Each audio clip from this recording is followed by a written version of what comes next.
Yes, she is. So she's a clone of Velociraptor mongoliensis, also known as the Mongolian Velociraptor.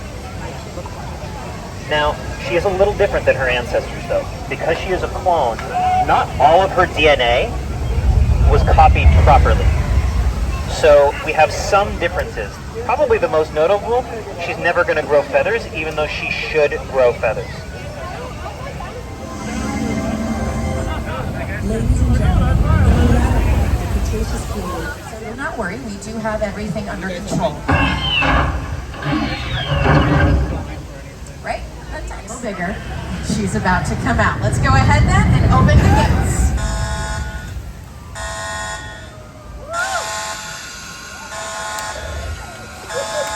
See, eyes on me, girl. That's it. Good job, Blue. Hold right there. Eyes on me, girl. Hold. Blue. Hey. Hey, no, ma'am. Back it up. That's it. We're moving. Back it up, Blue. All right. Good. Good job, girl. She seems to have calmed down a little bit there, a little disobedient, but ultimately following those voice commands mid-movement. Let's go ahead and get started with our first group of volunteers. See if we can get those gates closed. All right, so this is how we're gonna go about this. Per those waivers, you guys wanna stand right over here towards the center. This is the safest place for you to be. Now for those waivers, you're gonna turn around and face the camera. And VetTechs, if we can see if we can get those gates closed securely. Keep your eyes forward. Easy, girl. There we go. Now we're getting that documentation. You came up calmly. You're continuing to stay calm. And if we got that, all you need to do now is safely exit over to your left-hand side.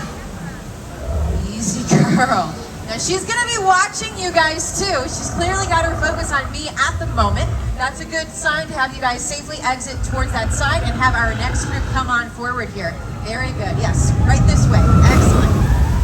And have our next group come on forward here. If we can keep a sense of regularity, that would be beneficial for everybody involved. Blue is going to be used to that kind of flow, that sense of normalcy. Now the reason we're having you guys turn your back to her is because as a part of her training, you are actively training her to dissociate human beings from her prey. As a carnivore, and especially as an apex predator, she is always going to be on the lookout for her next meal. Did we get it? All right. Right this way. Come on up. As such, we want to behave very differently from her prey so that she doesn't think that that's us. So that's why you approach the front of the paddock calmly, something her prey would never do. That is why you turn your back to her, something her prey would never do. The more she sees this, the more she'll understand that. She'll also see simultaneously that you are not a threat to her in any way. And ultimately, that means she will have a positive human interaction. Now, for those of you off to the side, you're probably noticing too that she is very aware of her surroundings. She's looking down at those boats over by the lagoon. Not a fan of the water. No, she's not. No, she's not. Velociraptors are not water-dwelling dinosaurs. No webbed feet for her. She is built for land, built for speed. And same for everyone over here. You are welcome to be there on the side. Absolutely. Keep in mind that she is aware of your presence as well. She is curious, as you can see by her behavior here. And she's getting closer. Hold, Blue. Do not turn around. Probably a good... No, that's the opposite of what he said. Keep your eyes forward. Easy. Blue, hold. All right, yes, step forward, nice and steady. Do you have any food in your bag? You don't? Okay, that's a good sign. Hey, easy. No, ma'am. Back it up. So you see that she is showing you how territorial she is. A couple of things are going on. With the bag in front of her, part of the bag is red. Blue can see in color. She's not colorblind, and red activates or triggers the reward system in her brain because she's a carnivore. So when she sees the color red, it is going to elicit a response that reminds her of food. As for you, she's not used to seeing people stacked on top of each other in such a fashion. You're much closer to her natural eye level up there. So she might be looking over to you as well.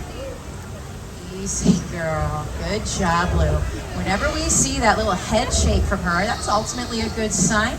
Certainly not indicative of any sort of hunting behavior of hers. We've seen that as a sign of affection. Basically just means that she's feeling calm. She's feeling relatively secure here. So that's a good thing. Also a great thing that you guys are coming up together. Okay, so sometimes with sustained eye contact, Blue, she might give us a little bit of that warning chomp. So in the wild, prolonged sustained eye contact is considered a challenge.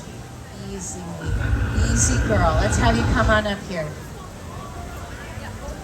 So while it's okay to have a little bit of eye contact, it helps establish an initial bond. Blue.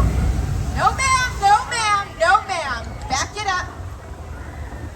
Eyes on me. Good. He's responding to those cues. That's always a good sign as well.